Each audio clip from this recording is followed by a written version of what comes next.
Pero vamos ahora a ver el desarrollo de la Comisión de Inclusión Social. Los dejamos con eso.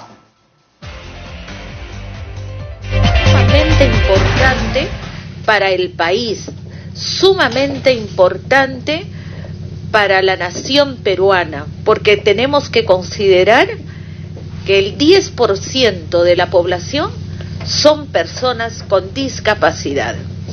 Tenemos que tener presente que en el último censo nacional, lamentablemente, aquellos que decían que solamente habían 2 millones, otros que decían 1 millón, se ha reflejado que 3.051.612 personas padecen de algún tipo de discapacidad y representan el 10.4% del total de la población del país.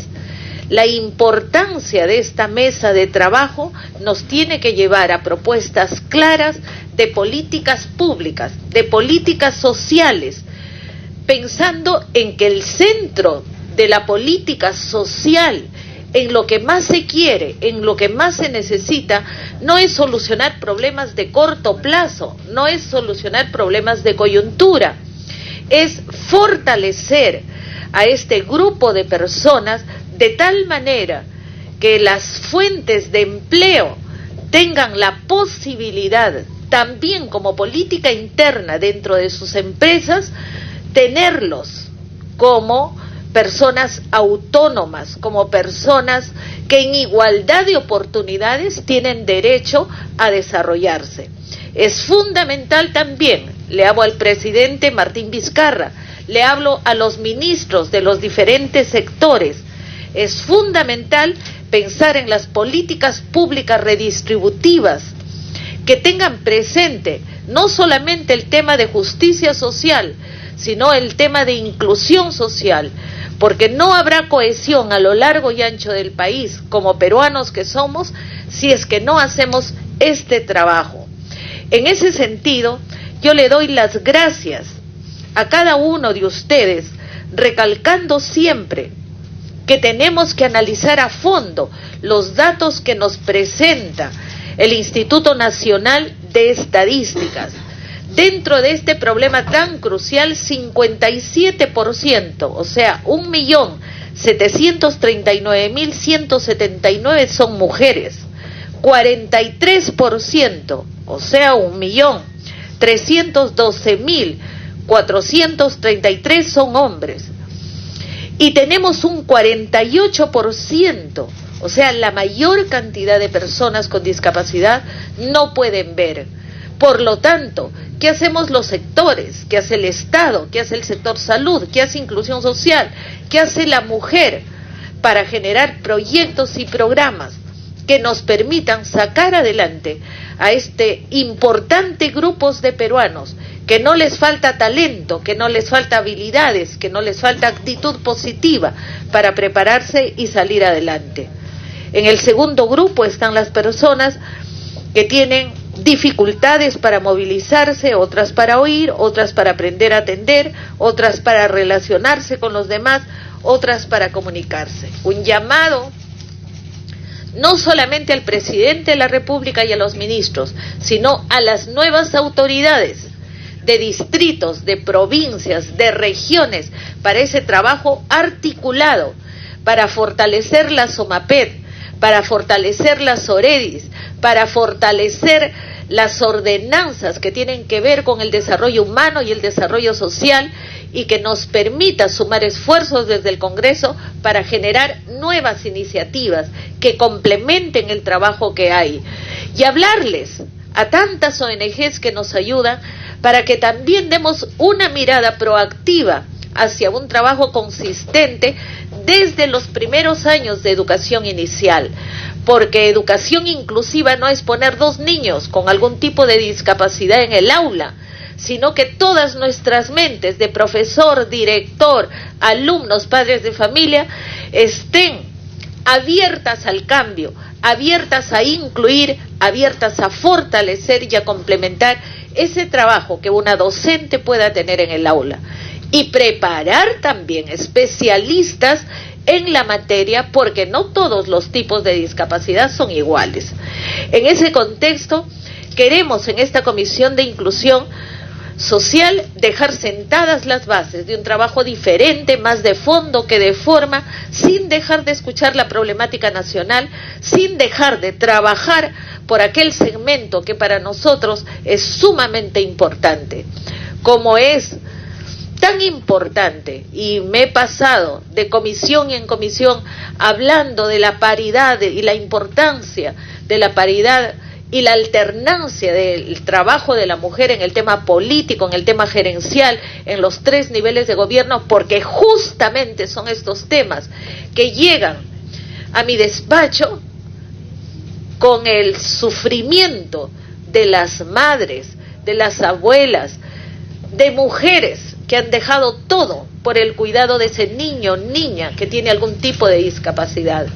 La sensibilidad social tiene que abrirse espacios desde y pensando en el desarrollo humano como condición básica para ser un país que se pueda llamar democrático, inclusivo, que nos queremos mutuamente, que nos respetamos mutuamente, pero que esa igualdad de oportunidades es simplemente comenzar a nivelar el piso, comenzar a que el punto de partida sea igual para todos. Y aquí, gran esfuerzo del Ministerio de Educación, del Ministerio de Salud, de Inclusión Social, Ministerio de la Mujer, del Ministerio del Interior, del Ministerio de Agricultura, del Ministerio de Vivienda.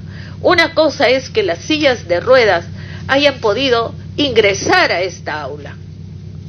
Ustedes saben qué significa una lluvia torrencial en zonas rurales, sin pista ni vereda, donde yo no pueda sacar a mi hija o a mi hijo a dar una vuelta o a cubrirlo en un sitio más seguro, porque sería imposible hacerlo.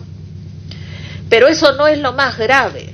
Lo más grave, y aquí también quiero hacer un llamado al Ministerio de Educación y Salud, es cuántos casos de ceguera, que es la discapacidad con más alto grado en nuestro país, si hubiesen evitado, si es que esa madre hubiese tenido seguimiento desde el vientre, desde los primeros días y meses, para ser atendido con especialistas, con expertos, para salvarle la vida a ese niño, a esa niña, a ese adolescente.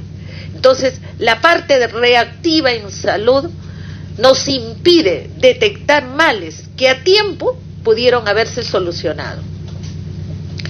Esta cifra tan grande de las personas con discapacidad visual nos hace pensar en que es este presupuesto que tiene que tener presente cómo fortalecemos al Instituto Nacional de Oftalmología, al INO, cómo fortalecemos al Instituto Nacional del Niño, cómo fortalecemos a los IROS, los institutos regionales de oftalmología, y cómo fortalecemos a las familias para que tengan que darse un tiempo, para que los exámenes preventivos nos ayuden en un tema tan crucial. No podemos hablar de integración social ni de desarrollo humano con un problema que nos agobia, que nos ataca y que nos hace realmente sentarnos hoy día para escuchar sus propuestas. Yo quiero agradecer a Silvana Queija, representante de Sociedad y Discapacidad SODIS, porque siempre nos han apoyado y porque la tenemos hoy día justamente para escuchar sus propuestas. A Jaime Huertas, importante representante del Grupo de Expertos de Discapacidad e Inclusión Social, GRUDEX. A Darío Portillo Romero, que desde el CONADIS esperamos su total respaldo. A Luis Nieto Tinoco, especialista en la dirección y promoción laboral de las personas con discapacidad. Estamos esperando a los representantes de los ministerios, pero saludo a Paola Pantoja Acuña, de Servir, que está con nosotros y que es sumamente importante su participación. Alfredo Marfel Villanueva, presidente del Comité Nacional de Discapacidad. A Tuti Castillo Cuba, representante de Agro Rural del Ministerio de Agricultura. Esperamos que las políticas públicas sociales, como fuente de inversión en el capital humano, como fuente de inversión en el desarrollo humano, hoy, en el mes de octubre, tenemos que ponernos las pilas, y esto a mi equipo de asesores, necesito las propuestas en mi carpeta, máximo el 15, porque tengo que preparar mi sustentación ante el Pleno del presupuesto de la República, para que todo no quede en planes, o en instituciones, o en nombres, porque lindos planes he leído, bastante completos, que sin presupuesto se quedan solamente en planes. No quiero más letra, no quiero más gráficos, queremos propuestas realmente sustentadas en la capacidad técnica, pero sobre todo en el presupuesto que los va a hacer efectivos. Amigos, muchísimas gracias por estar aquí presentes. Dejo en el uso de la palabra a la representante de Sociedad y Discapacidad, SODIS. Gracias, Silvana, por estar con nosotros. Tienes el uso de la palabra. Tienen cada uno de ustedes entre 10 y 15 minutos y ojalá nos puedan dar tiempo para un intercambio de ideas final, y sobre todo que mi equipo pueda tomar nota de todo, transformarlo en propuestas, y que máximo el 15 de octubre yo tenga un anillado en mi curul para que en el momento del debate les haga conocer no solamente a todos los congresistas, sino a los ministros, a las nuevas autoridades regionales, distritales, provinciales, de lo que implica un trabajo conjunto, articulado, porque son ellos, a ellos los que tenemos que sensibilizar, y son ellos que puerta a puerta tenemos que ver cuánto realmente somos y qué vamos a hacer por ellos. Bienvenidos todos, muchísimas gracias por estar con nosotros. SODIS. Sí, muchas gracias por la invitación, muchas gracias a la congresista y suscribo sus palabras. Muy buenos días a todos. Yo voy a hacer una muy breve presentación a manera de inclusión sobre la situación y las barreras que hay para las personas con discapacidad en el ámbito laboral. Bueno, en el contexto laboral, general, tenemos dos instrumentos de data al día de hoy que son muy importantes. Uno es la ENEDIS, que se realizó en el año 2013, y otro es el reciente censo nacional, ¿no?, que arrojó, como dijo la congresista, una cifra de 10 millones de personas, 10% de personas con discapacidad en el país. De acuerdo a la ENEDIS, 5.2% de la población peruana tendría discapacidad, cosa que el censo ya ha, digamos, rectificado, ¿no? Ahí están también las cifras por tipo de discapacidad. Luego me imagino que van a compartir los PPTs también por correo con los asistentes. Bueno, esto es lo mismo que decía en la filmina anterior, solamente que es un gráfico. Y tiene acá también el tema de las edades, ¿no? Según la ENEDIS, hay un gran porcentaje de personas con discapacidad entre 15 y 64 años, ¿no? Más o menos un tercio, que es más o menos la edad en que una persona debería estar inserta en el mercado laboral. ¿Cuál es la situación de las personas con discapacidad en el ámbito laboral? Y esto es lo que preocupa, ¿no? Porque hace poco estuve en una reunión en que le preguntaban al ministro de Trabajo por qué habían tan pocas personas con discapacidad que son parte de la población económicamente activa, ¿no?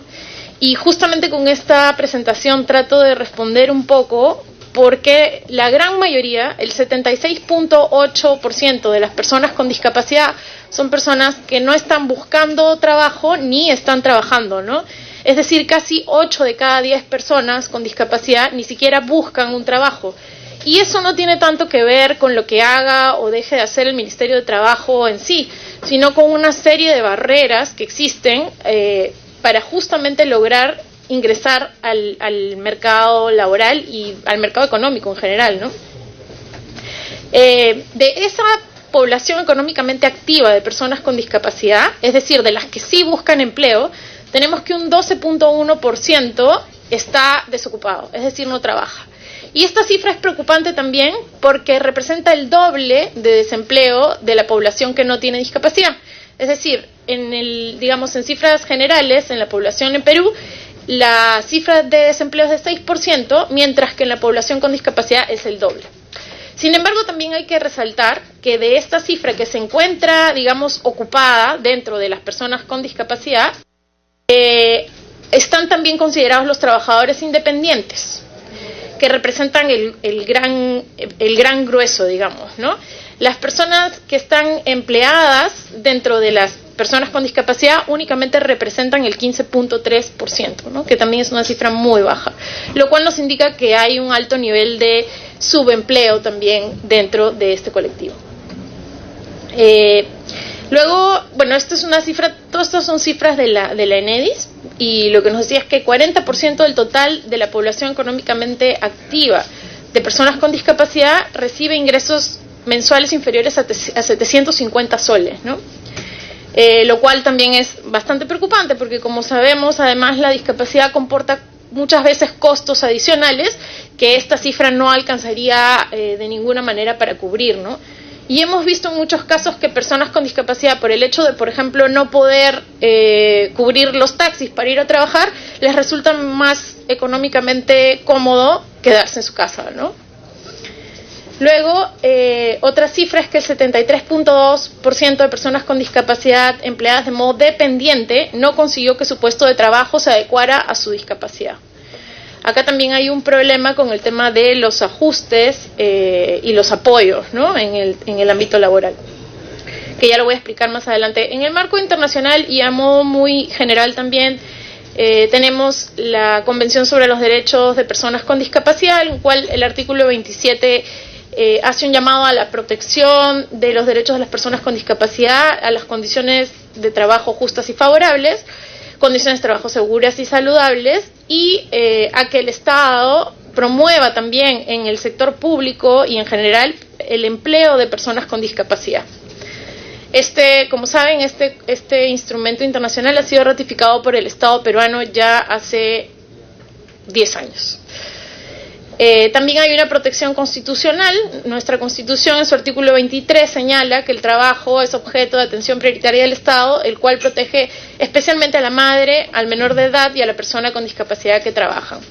Luego tenemos la Ley General de Persona con Discapacidad, que se aprueba luego de que suscribiéramos el Tratado Internacional de Naciones Unidas sobre Discapacidad, y que también prevé una serie de nuevas, digamos, ventajas o de nuevos, no son derechos nuevos, pero sin embargo son herramientas que se van a dar para que las personas con discapacidad puedan acceder de una manera más justa a puestos de trabajo. Entre estas medidas están la cuota de empleo, que ya conocen, 5% para las entidades públicas y 3% para las privadas que tengan más de 100 trabajadores. Se prevé también el otorgamiento de los ajustes razonables, y una figura de conservación del empleo que protege a la persona con discapacidad que trabaja o que adquiere una discapacidad y que debería poder conservar su puesto de empleo después de esto. Hay una prohibición de discriminación por discapacidad, en el cual sería un despido nulo, por ejemplo. Voy a pasar a la siguiente. Luego hay algunas resoluciones ministeriales que han desarrollado también lo señalado por la ley. Hay una norma técnica para el diseño, implementación, ejecución de ajustes razonables, y hay una norma complementaria para la aplicación y fiscalización del cumplimiento de la cuota de empleo. Aquí, en el tema normativo, todavía quedan normas pendientes, sobre todo para el tema del sector público, ¿no? ¿Cuáles son las barreras para acceder al trabajo, ¿no? Según cifras de OIT, se estima que 80% de personas con discapacidad en edad de trabajar están en situación de desempleo. Estas ya son cifras globales, ¿no? Y esto OIT lo atribuye a la falta de oportunidades educativas y de capacitación laboral, y al prejuicio que existe entre los empleadores de que esta es una población incapacitada para el trabajo, o en el mejor de los casos, cuya incorporación resultaría muy costosa.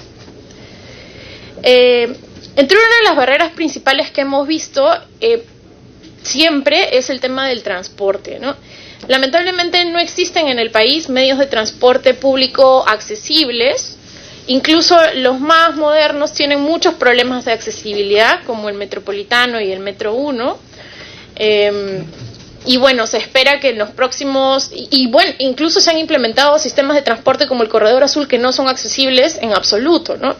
Y que además el tema de la accesibilidad es una cadena, ¿no? Si se rompe esa cadena, ya, digamos, la accesibilidad desaparece. Y no existe realmente un sistema que permita que una persona se pueda mover de un punto A un punto B en la ciudad de Lima de manera accesible 100%, a menos que tenga muchísima suerte de vivir a una cuadra de una estación del Metropolitano y trabajar a una cuadra de la siguiente, porque incluso la falta de accesibilidad va más allá del transporte, está en las veredas, está también exactamente, ¿no? en la infraestructura, etcétera. Según un estudio que realizamos hace algunos años, por ejemplo, la principal barrera, un estudio que realizamos en el norte, en Morropón, señalaban que la principal barrera para que muchos menores no puedan ir a estudiar era la falta de un transporte accesible, ¿no? Luego, según la ENEDIS también, tenemos que 39% de las personas con discapacidad tienen problemas de acceso al transporte público urbano. Y bueno, esta situación limita muchísimos derechos, el trabajo es uno de ellos.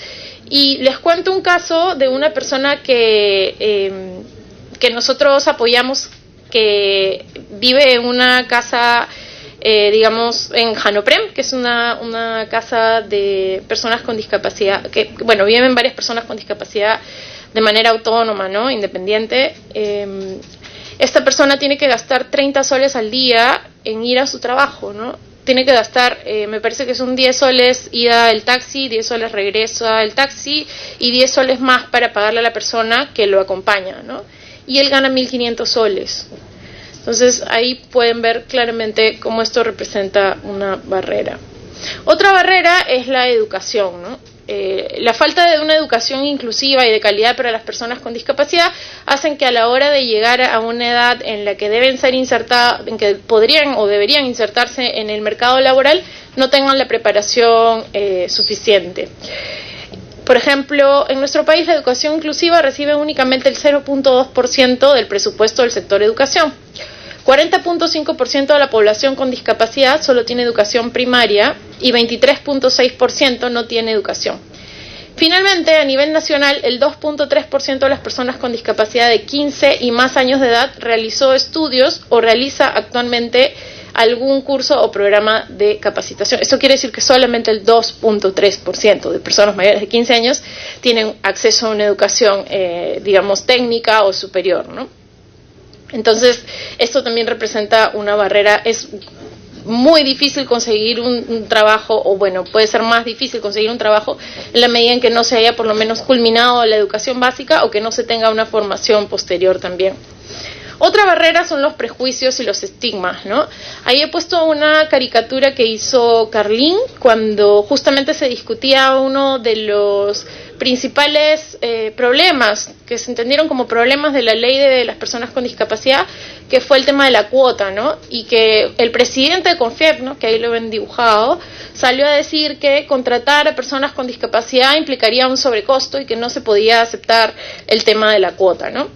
Y ahí ven en la fila, ¿no?, está Stephen Hawking, Frida Kahlo, Beethoven, ¿no? Porque justamente hay un prejuicio ahí que se tiene que trabajar y que se tiene que eliminar, porque está construido sobre cosas, justamente es una construcción y que está construido sobre hechos falsos, ¿no?